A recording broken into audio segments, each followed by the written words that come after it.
पुण्यात शिक्षक व शिक्षकेतर संघटनेच्या समन्वय समितीच्या मोर्चाने मोठी ताकद दाखवली।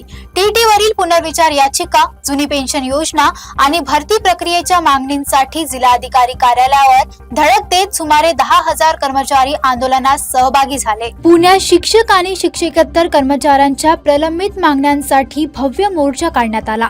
राज्यातील सर्व शाळा 5 डिसेंबर रोजी बंद ठेवत समन्वय समितीच्या नेतृत्वात जिल्हाधिकारी कार्यालयावर जोरदार निर्देशने झाली।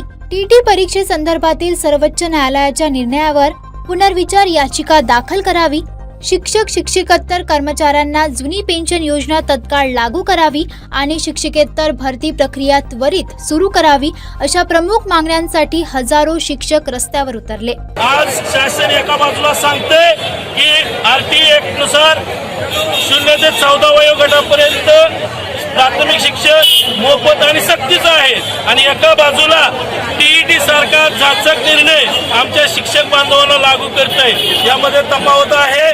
आज 20 अध्यापन ही कला आहे हे आणि त्यामध्ये आज जवळपास 20 वर्ष 30 वर्ष शिक्षक गावगाड्यामध्ये काम करत आहेत, अनेक गोरगरिबांच्या मुलांना शिकवत आहेत आणि ही टीईटीची परीक्षा आज न्यायालयाने जरी सक्तीची केलेली असली, आमची प्रमुख मागणी आहे टीईटी परीक्षा या ठिकाणी रद्द करण्यात यावी। शिक्षकांची जी अशैक्षणिक कामं आहेत ती कामं बंद केली पाहिजे। शिक्षण सेवक हे पदही रद्द करून शिक्षकांची भरती करावी, शिक्षकेतर कर्मचाऱ्यांची भरती करावी, तसेच टीईटी परीक्षा रद्द करावी।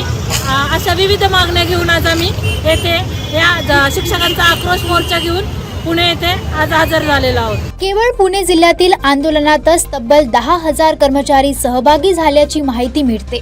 मुख्य कार्यकारी अधिकारी गजानन पाटील यांना यावेळी समन्वय समितीच्या पदाधिकाऱ्यांनी औपचारिक निवेदन सादर केले। कॅमेरामॅन राजन सोबत लोकतंत्र मिरर, पुणे।